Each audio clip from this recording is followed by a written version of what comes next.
លោកហូជីមិញជាស្ថាបនិកនិងជាមេដឹកនាំដំបូងបង្អស់របស់ចលនាជាតិនិយមវៀតណាមនិងជាប្រធានាធិបតីវៀតណាមខាងជើងចាប់ពីឆ្នាំ1954ដល់ឆ្នាំ1969លោកហូជីមិញបុគ្គលកុម្មុយនីសដែលរត់កាត់ព្យុះភ្លើងសង្គ្រាមដើម្បីសេរីភាពវៀតណាម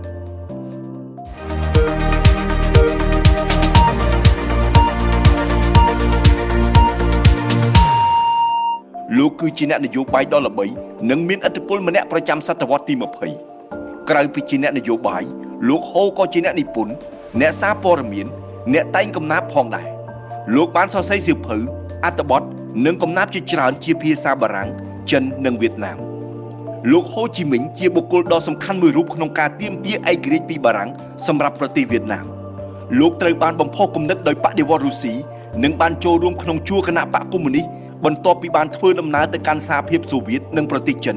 ដើម្បីទទួលការផ្សព្វផ្សាយលទ្ធិសង្គមនិយមក្នុងតំបន់អាស៊ីអាគ្នេយ៍នៅពេលជិតបញ្ចប់សង្គ្រាមលោកលើកទី2លោកបានអំពាវនាវឲ្យសហរដ្ឋអាមេរិកជួយលោកដើម្បីរំដោះប្រទេសវៀតណាមចេញពីការគ្រប់គ្រងរបស់បារាំងប៉ុន្តែពិភពលោកក្រោយសង្គ្រាមកើតឡើងគឺមិនដូចការគិតរបស់លោកឡើយលោកបានងាកមកចងសម្ព័ន្ធមិត្តជាមួយសហភាពសូវៀតនិងចិនកុម្មុយនីសវិញលោកបានក្លាយទៅជានិមិត្តរូបនៃសេរីភាពវៀតណាមនិងជាគូបដិបត្តិដ៏ធំរបស់អាមេរិកនៅក្នុងអំឡុងសង្គ្រាមវៀតណាមតើលោកហូជីមិញមានប្រវត្តិយ៉ាងដូចម្តេចសូមអញ្ជើញទស្សនាវីដេអូរបស់កម្មវិធីកំពូលមនុស្សនេះដូចតទៅការសិក្សានិងការចូលរួមក្នុងចលនាកុម្មុយនីសលោកហូជីមិញមានឈ្មោះដើមកំណើតថាងឿនស៊ីងកុងកើតនៅថ្ងៃទី19ខែឧសភាឆ្នាំ1890ក្នុងខេត្តញេភាគកណ្ដាលនៃប្រទេសវៀតណាមឪពុករបស់លោកគឺជាមន្ត្រីអប់រំម្នាក់នៅក្នុងរបបគ្រប់គ្រងដោយបារាំងនិងជាអ្នករិះគន់ខ្លាំងចំពោះអាណានិគមបារាំងនៅវៀតណាមឪពុករបស់លោកបានលាលែងចេញពីតំណែងដើម្បីប្រឆាំងការគ្រប់គ្រងរបស់បារាំងលោកហូជីមិញបានចូលសិក្សានៅសាលាបណ្ឌិតសភាជាតិនៅក្នុងទីក្រុងហួយប៉ុន្តែត្រូវបានគេបណ្តេញចេញដោយសារតែលោកតវ៉ាប្រឆាំងព្រះចៅអធិរាជបៅដាយនិងមន្ត្រីបារាំងលោកបានចាកចេញពីប្រទេសវៀតណាមតាមនាវាបារាំងដើម្បីធ្វើដំណើរទៅកាន់ទីក្រុងជាច្រើនដូចជាទីក្រុង Boston ទីក្រុង New York និងទីក្រុង Long និងចុងបញ្ចប់លោកបានទៅរស់នៅក្នុងទីក្រុងប៉ារីប្រទេសបារាំងនៅទីនោះលោកបានចូលរួមជាមួយបកកុម្មុយនីសនិងបានឃើញសំណេររបស់លោក Vladimir Lenin ដែលជាអ្នកបដិវត្តរុស្ស៊ីនៅឆ្នាំ1919ក្នុងអំឡុងសន្និសីទសន្តិភាពវ៉ែកសៃលោកបានបញ្ចុះបញ្ចូលប្រទេសចូលរួមទាំងអស់ដើម្បីឲ្យមានការលើកឡើងពីឯករាជ្យភាពសម្រាប់វៀតណាមប៉ុន្តែការបញ្ចុះបញ្ចូលរបស់លោកទទួលបរាជ័យនៅក្នុងឆ្នាំ1923លោកហូជីមិញត្រូវបានអញ្ជើញទៅកាន់ទីក្រុងម៉ូស្គូប្រទេសរុស្ស៊ីដើម្បីចូលរួមក្នុងគណៈបកកុម្មុយនីសសកលកូមីនថឺនដែលត្រូវបានបង្កើតឡើងដោយលោក Vladimir Lenin ដើម្បីផ្សព្វផ្សាយពីបដិវត្តន៍នៅលើសកលលោកនៅទីនោះលោកបានវឹកហាត់ជាភ្នាក់ងារសូវៀតប៉ុន្តែជារឿយៗលោកហូត្រូវបានគេរិះគន់ដោយសារលោកផ្ដល់ភាពជាអ្នកជាតិនិយមរបស់ខ្លួនជាអាទិភាពនិងជាអ្នកកុម្មុយនីសជារឿងបន្ទាប់លោកត្រូវបានគេបញ្ជូនទៅកាន់ប្រទេសចិនដើម្បីឲ្យជួយបង្កើតគណៈបកកុម្មុយនីសឥណ្ឌូចិនជាមួយនឹងជនជាតិវៀតណាមដទៃទៀតនៅទីនោះចលនាទាមទារឯករាជ្យពីបារាំងនៅក្នុងអំឡុងសង្គ្រាមលោកលើកទី2អាល្លឺម៉ង់បានចូលកាន់កាប់ប្រទេសបារាំងនិងប្រទេសផ្សេងៗទៀតនៅតំបន់អឺរ៉ុបដោយទុកឲ្យឥណ្ឌូចិនជាតំបន់សម្រាប់ប្រទេសមហាអំណាចធំៗដទៃទៀតដណ្ដើមគ្នាគ្រប់គ្រងជប៉ុនបានចូលកាន់កាប់តំបន់ភាគច្រើននៃឥណ្ឌូចិនលោកហូបានធ្វើដំណើរពីប្រទេសចិនដោយឆ្លងកាត់ព្រំដែនដើម្បីប្រមូលផ្ដុំប្រជាជនរបស់ខ្លួនក្នុងដំណើរឆ្ពោះទៅរកការទាមទារឯករាជ្យពីជប៉ុននិងបារាំងមិនយូរប៉ុន្មានលោកហូបានបង្កើតចលនាបដិវត្តន៍ដែលមានឈ្មោះថាសម្ព័ន្ធឯករាជ្យវៀតមិញលោកនិងទីប្រឹក្សាយោធារបស់លោកជាច្រើនរូបបានបង្កើតទ្រឹស្ដីសង្គ្រាមដែលពឹងផ្អែកទៅលើយុទ្ធសាស្ត្រទ័ពព្រៃវាយប្រហារនិងរត់ប្រជាជនទាំងស្រីទាំងប្រុសមកពីគ្រប់វណ្ណៈសង្គមត្រូវបានជ្រើសរើសឲ្យធ្វើជាទាហានថ្មើរជើងមនុស្សមួយចំនួនត្រូវបានបង្ខំឲ្យចូលបម្រើកងទ័ពខណៈមួយចំនួនទៀតចូលបម្រើដោយឆន្ទៈដោយស្វែងរកការគាំទ្រពីអ្នកដែលនឹងអាចជួយបានលោកហូបានបង្កើតសម្ព័ន្ធមិត្តជាមួយអ្នកការទូតអាមេរិកនិងមន្ត្រីស៊ើបការសម្ងាត់ដែលពួកគេក៏កំពុងស្វែងរកការចងសម្ព័ន្ធភាពដើម្បីកម្ចាត់កងទ័ពជប៉ុនដូចគ្នាដែរ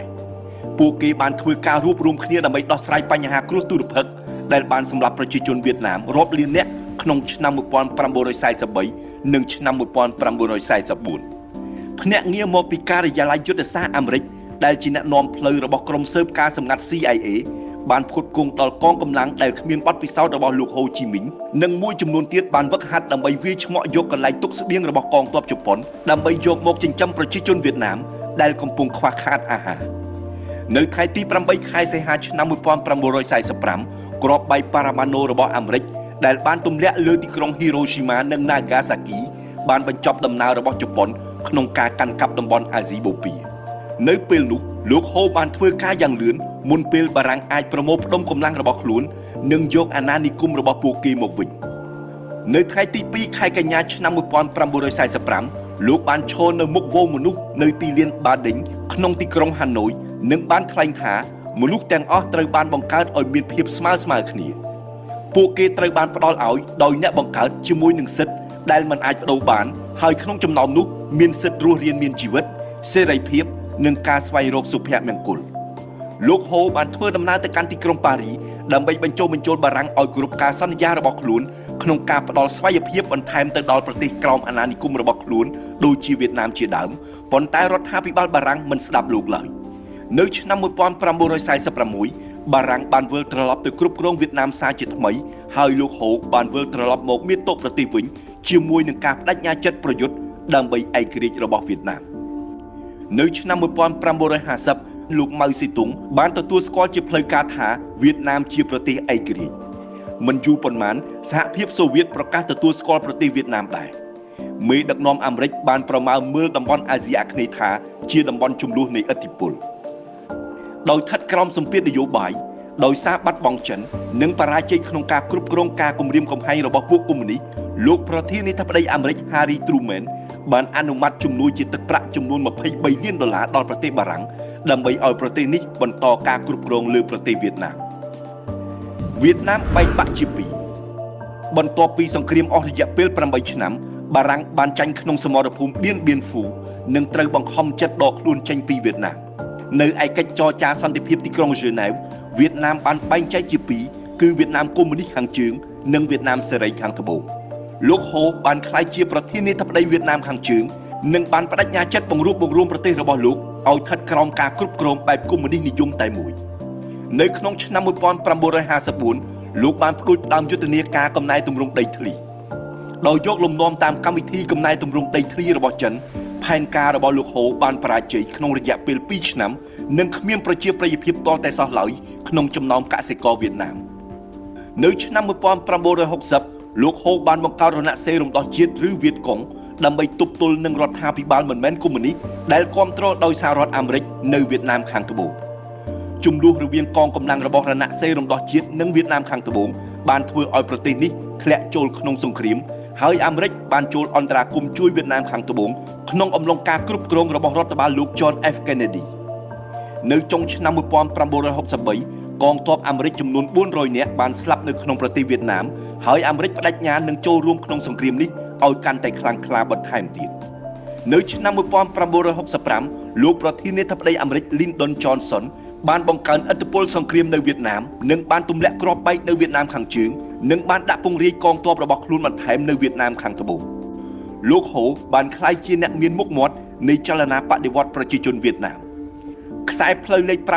559ស្របតាមព្រំដែនភាគខាងលិចនៃប្រទេសវៀតណាមនិងឡាវត្រូវបានគេដាក់ឈ្មោះថាផ្លូវហូជីមិញនៅពេលនោះលោកហូបានប្រគល់កិច្ចការសង្គ្រាមភាគច្រើនឲ្យទីប្រឹក្សាយោធានិងនយោបាយរបស់លោកពីររូបលោកខ្លួនឯងនឹងធ្វើការបង្ហាញខ្លួនជាសាធារណៈដើម្បីថ្លែងសន្ទរកថានិងការប្រមូលផ្ដុំភាគច្រើនលោកហូមិនបានចូលរួមដោយផ្ទាល់ក្នុងកិច្ចការសង្គ្រាមឡើយនៅថ្ងៃទី2ខែកញ្ញាឆ្នាំ1945លោកហូបានប្រកាសពីឯករាជ្យភាពរបស់វៀតណាមរៀបការភរិយាជាជនជាតិចិនលោកហូជីមិញបានរៀបការជាមួយស្ត្រីចិនម្នាក់ឈ្មោះ Zeng Sumin ឬឈ្មោះជាភាសាវៀតណាមថាតាំងទុយយេតមីងនៅថ្ងៃទី18ខែកក្កដាឆ្នាំ1926ទោះបីមង្គលការនោះត្រូវបានប្រឆាំងភាគច្រើនដោយស្ម័គ្រមិត្តរបស់លោកក្តីប៉ុន្តែលោកហូនៅតែបន្តធ្វើវាលោកហូនិងភរិយាបានរួមរស់នៅជាមួយគ្នារហូតដល់ខែមេសាឆ្នាំ1927ហើយក្រោយមកលោកហូបានផ្លាស់ទីចេញពីប្រទេសចិនទោះបីព្យាយាមតាក់ទងគ្នាសារជាថ្មីក្តីអ្នកទាំងពីរមិនបានជួបគ្នាវិញឡើយលោកហូជីមិញមានជំងឺជាច្រើនដូចជាជំងឺទឹកនោមផ្អែមជាដើមដែលធ្វើឲ្យលោកមិនអាចប្រឡូកក្នុងកិច្ចការនយោបាយបានសកម្មដូចមុនឡើយ លោកទទួលមរណភាពនៅថ្ងៃទី2ខែកញ្ញាឆ្នាំ1969ក្នុងវ័យ79ឆ្នាំដោយសារជំងឺបេះដូងនៅក្នុងផ្ទះរបស់លោកស្ថិតក្នុងទីក្រុងហាណូយទោះបីលោកប្រាថ្នាឲ្យមានការបូជាសពរបស់លោកក្រោយពេលស្លាប់ក្តី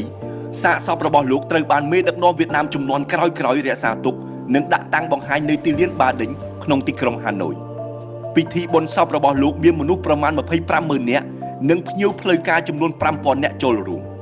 ក្នុងអំឡុងពេលនៃការកាន់ទុកនេះវៀតណាមខាងជើងបានទទួលលិខិតចូលរួមមរណទុក្ខចំនួនជាង 20,000 ច្បាប់ពីអង្គការចំនួន 20 និងប្រទេសចំនួន 110 នៅលើពិភពលោកដែលភាគច្រើនជាប្រទេសសង្គមនិយម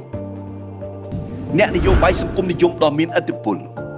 លោកហូជីមិញត្រូវបានគេចាត់ទុកថាជាមេដឹកនាំម្នាក់ដែលមានឥទ្ធិពលបំផុតនៅលើពិភពលោក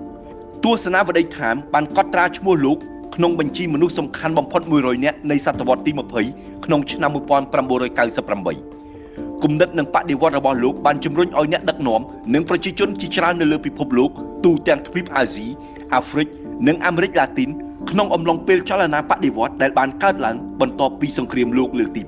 2ក្នុងនាមជាអ្នកកុម្មុយនីសនិយមលោកហូជាមនុស្សម្នាក់ក្នុងចំណោមអិសរាជជនអន្តរជាតិដែលត្រូវបានគេកោតសរសើរយ៉ាងខ្លាំងនៅក្នុងពិភពកុម្មុយនីសទស្សនៈរបស់លោកហូជីមិញ1នៅពេលអំណាចនៃក្តីស្រឡាញ់ឈ្នះលើការស្រឡាញ់អំណាចពិភពលោកនឹងស្គាល់សន្តិភាព2អ្វីៗស្ថិតលើអាមេរិកបើពួកគេចង់បង្កើតសង្គ្រាមរយៈពេល20ឆ្នាំយើងនឹងធ្វើសង្គ្រាម20ឆ្នាំបើពួកគេចង់បង្កើតសន្តិភាពយើងនឹងបង្កើតសន្តិភាពនិងអញ្ជើញពួកគេផឹកតែ3ចូលចងចាំថាព្យុះជាឱកាសដ៏ល្អសម្រាប់ដើមស្រល់ក្នុងការបង្ហាញកម្លាំងនិងលំនឹងរបស់វា4ប្រសិនពួកយើងគ្មានសន្តិភាពគឺដោយសារតែយើងភ្លេចថាយើងជាកម្មសិទ្ធិរបស់គ្នាទៅវិញទៅមក5អ្នកអាចសម្លាប់ប្រជាជនរបស់យើង10នាក់យើងអាចសម្លាប់មនុស្សរបស់អ្នកបានតែ1នាក់ប៉ុណ្ណោះប៉ុន្តែនៅទីបញ្ចប់អ្នកជាមនុស្សមុនគេដែលនឿយហត់នឹងការកាប់សម្លាប់នោះ6ប្រជាជនវៀតណាមស្រឡាញ់សន្តិភាពខ្លាំងណាស់ប៉ុន្តែដោយសារការប្រឈមជាមួយអាមេរិកពួកគេបានក្រោកឡើងនិងរួបរวมគ្នាជាធ្លុងមួយ7គ្មានអ្វីមានតម្លៃជាងឯករាជ្យនិងសេរីភាពនោះឡើយ8មនុស្សទាំងអស់កើតមកស្មើគ្នាអ្នកបង្កើតបានផ្ដល់ឲ្យយើងនូវសិទ្ធិដែលមិនអាចរំលោភបានសិទ្ធិរស់នៅសិទ្ធិសេរីភាពនិងសិទ្ធិដើម្បីទទួលបានសុភមង្គលរបស់យើង9យើងមានអាវុធសម្ងាត់មួយអាវុធនោះគឺជាតិនិយម10សកម្មភាពយោធាដោយគ្មាននយោបាយប្រៀបបាននឹងដើមឈើគ្មានឫស11ភ្នំរបស់យើងនឹងស្ថិតនៅដដែលទន្លេរបស់យើងនឹងស្ថិតនៅជានិច្ចប្រជាជនរបស់យើងនឹងនៅជាអមតៈអាមេរិកឈ្លានពានបានចាញ់យើងនឹងកសាងទឹកដីរបស់យើងឲ្យបានស្អាត10ដងបន្ថែមទៀត